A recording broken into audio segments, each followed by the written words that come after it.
Hello students, आज हम आपके लिए लेकर आए हैं बच्चों प्रश्नावली 4.3 के सवाल नंबर 2 से। तो बच्चों सवाल नंबर 1 हमने पिछली वीडियो में देखा था, तो देखते हैं सवाल नंबर 2 क्या कह रहा है बच्चों। बिंदु 2 और 14 से होकर जाने वाली दो रेखाओं के समीकरण लिखे जो इस प्रकार की और कितनी रेखाएं हो सकती हैं।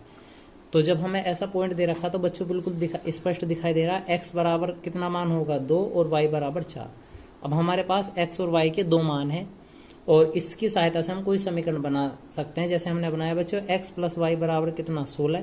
यदि हम x बराबर यहाँ 2 रख दें और y बराबर 14 रख दें तो कितना हो जाएगा 16 हो जाएगा। तो बिल्कुल सही है। ऐसे ही हम कोई और समीकरण लेते हैं। जैसे हमने एक समीकरण ली y बराबर 7x।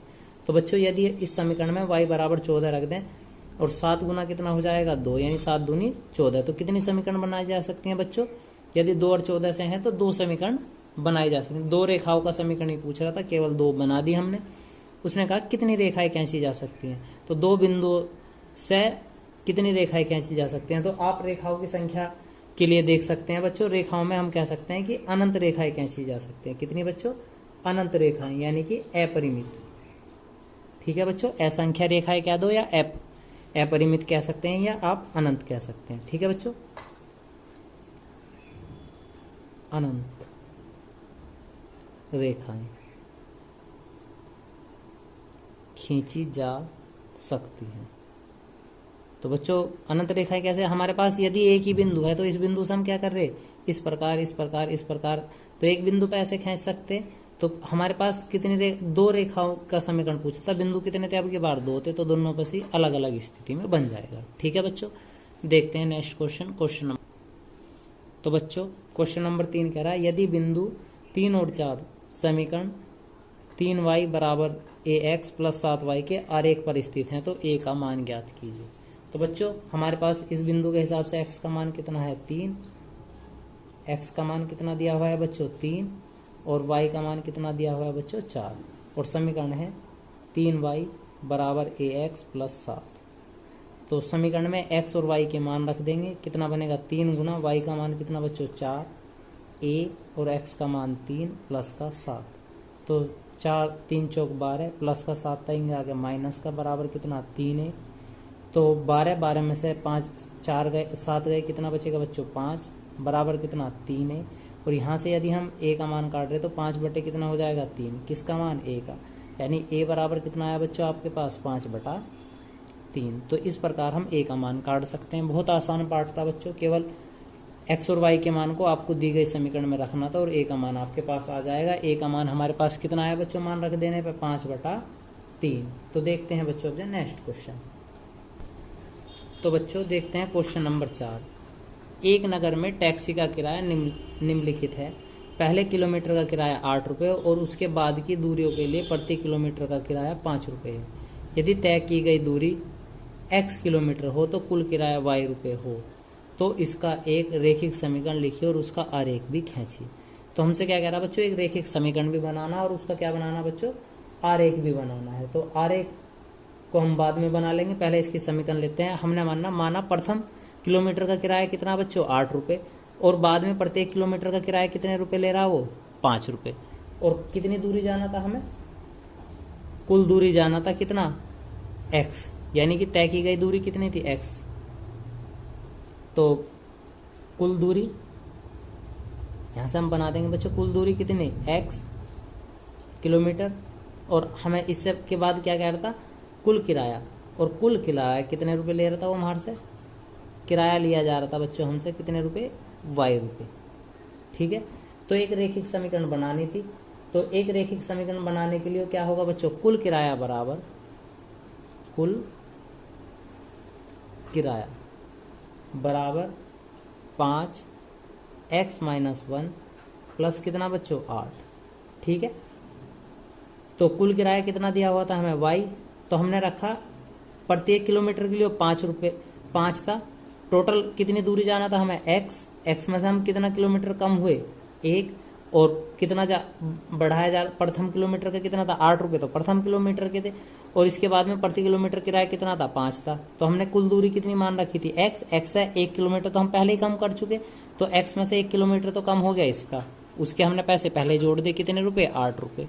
तो अब हम इसे हल करते हैं बच्चों, कितना बनेगा 5 एकम 5x माइनस 5 एकम 5 प्लस का 8, तो y बराबर 5x प्लस का 3। तो हमारे पास यो एक समीकरण आ गई। ठीक है बच्चों, तो हमारे पास आया y बराबर 5x प्लस 3। तो यह एक रेखिक समीकरण है। ठीक है बच्चों, एक आंसर तो यहीं पर आ गया। और यो क्या करा, उसका आरेख भी खींचे। तो बच्चों अब हम कल के तरह ही इसका आरेख खींचते हैं। तो बच्चों हमारे पास समीकरण थी क्या, y बराबर 5x प्लस 3। तो जैसे हम पिछली वीडियो में देखा था, आरेख वाले सवाल कर रहे थे, यदि हम इसमें x बराबर कितना रख दें बच्चों, 0 रख दें, तो y बराबर क्या हो जाएगा 5 गुणा 0 प्लस 3, यानी y बराबर कितना बनेगा 3। तो x और y का मान कितना आ जाएगा हमारे पास, 0 और 3। यदि इसमें हम x बराबर कितना रख दें बच्चों, 1 रख दें, तो 1 रख देने पे क्या हो जाएगा, y बराबर 5 गुणा 1 प्लस 3, यानी y बराबर बना 5 प्लस 3, यानी कि y बराबर बना 8।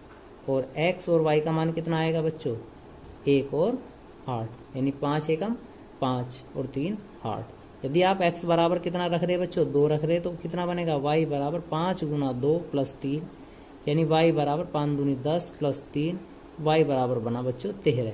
तो x और y के मान आपके पास कितने आएंगे, 2 और 13 आ जाएंगे। ठीक है बच्चों, तो इसकी सहायता से हम एक आरेख बनाते हैं। अब इसका तो आरेख बनाने के लिए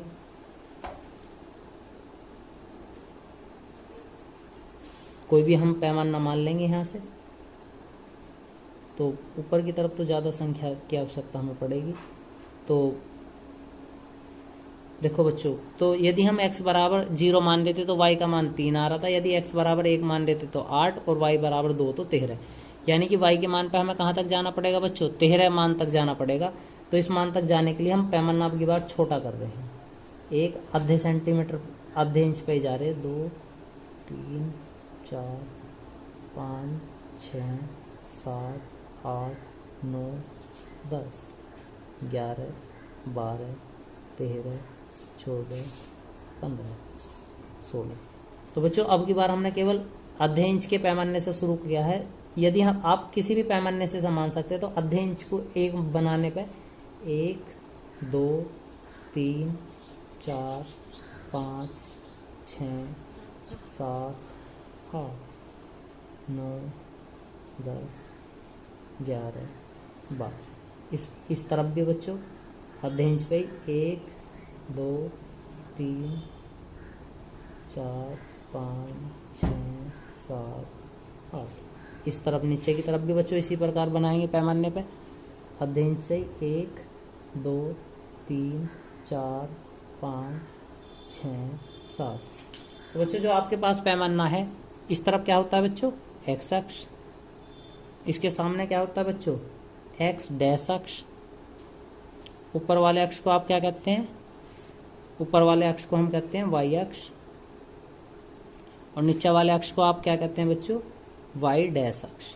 ठीक है बच्चों, तो हमने एक पैमाने पर मानना था 1 2 3 4 5 6 7 8 9 10 11 12। जब हम x अक्ष पर चलते हैं प्लस पे, और y अक्ष पे भी किस पे बच्चों, प्लस पे, 1 2 3 4 5 6 7 8 9 10 11 12 13 14 15 16।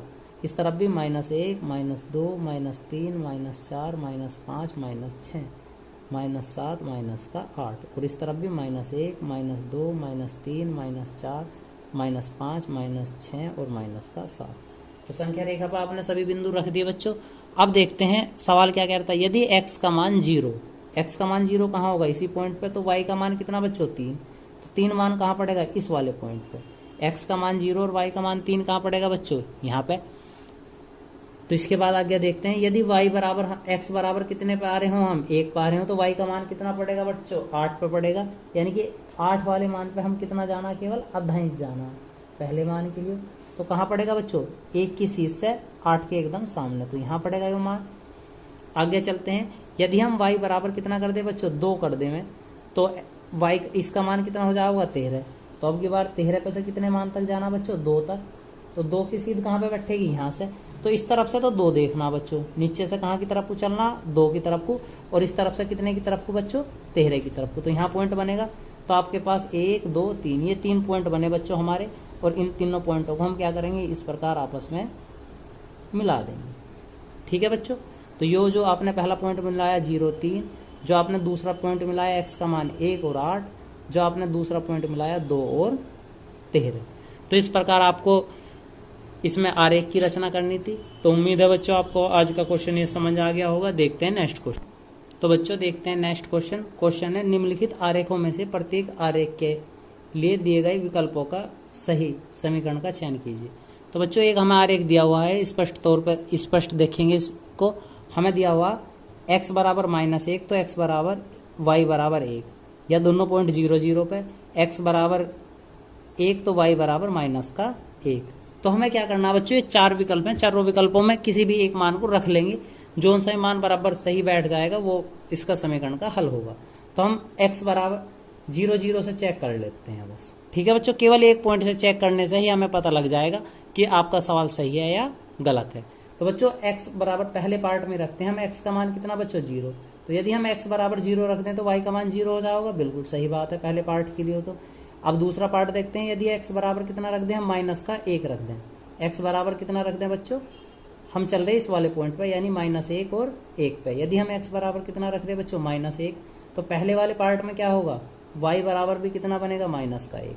तो यहाँ से जो प्रतिबद्ध क्या हो रहा था, y बराबर 0 0 पे तो सही हो रहा था, पर यदि हम x बराबर -1 रख रहे तो y बराबर कितना आ रहा बच्चों, -1 आ रहा, जबकि वो क्या कह रहा, y का मान कितना आना चाहिए, 1 आना चाहिए। तो प्रतिबद्ध पहला गलत है, यानी कि पहला विकल्प इसका सही नहीं है।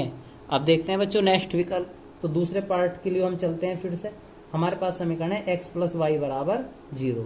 तो बच्चों यदि हम इसमें भी x बराबर 0 रखेंगे तो y बराबर अपने आप ही 0 बन जाएगा। ठीक है, यानी पहला प्रतिबद्ध तो ठीक है। अब हम चल रहे -1 और 1 पे, तो यो x का मान यो y का। यदि हम इस समीकरण में x बराबर कितना रख दें बच्चों, -1 रख दें, तो -1 + y बराबर क्या 0। तो y बराबर कितना बन जाएगा, -1 इस तरफ जाकर कहीं का हो जाएगा बच्चों प्लस का, यानी कि x बराबर -1 रखने पर y का मान 1 आ जाता है, बिल्कुल सही बात है। तीसरा पार्ट देखते हैं, इसने दिया 1 और -1, फिर इसे रखते हैं, x का मान कितना रखना बच्चों, 1। जब हम x बराबर 1 रखेंगे तो 1 + y बराबर 0, तो y का मान कितना बनेगा बच्चों, -1। तो यदि हम x बराबर 1 रखेंगे तो -1 बनेगा। तो तीनों मान बिल्कुल सेटिस्फाई कर रही। कौन सी समीकरण बच्चों, समीकरण नंबर 2। तो इसी प्रकार आप शेष समीकरण भी देख सकते हैं बच्चों, कुछ ना कुछ अंतर आ जाएगा। तो हमारी समीकरण नंबर 2 ही क्या कर रही है, इन तीनों नियमों को संतुष्ट कर रही है। तो कौन सा विकल्प हमारा सही होगा इस क्वेश्चन का बच्चों, सेकंड विकल्प ही सही होगा। ठीक है बच्चों, देखते हैं नेक्स्ट पार्ट। तो बच्चों देखते हैं सवाल नंबर 5 का बी पार्ट। तो आपको एक समीकरण दी हुई है, फिर से एक आरेख दिया हुआ। अब की बार कंडीशन 3 है, -1 x का मान है तो y का 3 आना चाहिए, 0 और 2 और 2 और 0। तो बच्चों 3 पद दिए हुए हैं, तो हम पहली समीकरण से ही चेक करते हैं, कौन सी वाली पे, y + 2 पे। तो बच्चों हम इसमें कितना रख रहे हैं, x बराबर -1 रखते हैं। कितना बच्चों, -1। तो बनेगा क्या, y बराबर -1 + 2, यानी y का मान कितना आ गया बच्चों, 1। तो y का मान ही गलत आ रहा है, यहाँ से y का मान कितना आना चाहिए था, 3। तो पहला विकल्प सही नहीं है। यदि कोई सा भी पॉइंट सही नहीं आ रहा तो उसी को छोड़ देंगे। फिर सेकंड पार्ट की तरफ चलते हैं बच्चों। तो सेकंड समीकरण इसने दी हुई है हमें, क्या, y बराबर x - 2। तो बच्चों x बराबर कितना रखना, फिर से -1। तो -1 रखने पर y बराबर -1 और -3 2। तो बच्चों टोटल मान कितना हो जाएगा, y बराबर -3। तो यहाँ पे कितना हुआ, 3 दे रखा, तो यो वाला मान भी गलत है। Part number 3। तो 3 में देखते हैं y बराबर -x + 2 पे। तो सबसे पहले हम बच्चों कितना रखेंगे, x बराबर रखेंगे आप -1। जैसे हम -1 रख रहे हैं तो कितना बनेगा बच्चों, माइनस, तो पहले से ही चिंता है, -1 + 2, यानी y बराबर कितना हो जाएगा, -, +1 + 2 = y बराबर बना 3। तो x और y के 2 मान हमारे पास निकल गए, क्या, -1 और 3। तो पहला मान तो बिल्कुल सेटिस्फाई है, यही आ रहा है। अब हम क्या करेंगे बच्चों, इस मान को अब किस पे चेक करेंगे, 0 और 2 पे। x बराबर रख दो कितना बच्चों, 0।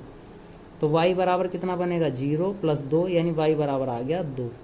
तो हमारे पास क्या है, 0 और 2, ये मान भी सेटिस्फाई है। अगले मान को और चेक करते हैं, कितने पे, x बराबर 2 पे। जब हम इस समीकरण में y बराबर -2 + 2, यानी x की जगह -2 रखा तो y का मान कितना बनेगा बच्चों, 0। तो 2 0। तो तीनों मान सही दे रहा है। यानी कि जब हम x बराबर कितना रख रहे हैं -1 तो 3 आ रहा है, जब x बराबर 0 तो 2 आ रहा है, जब x बराबर 2 तो 0 आ रहा है। तो विकल्प नंबर 3 कैसा हो रहा है बच्चों?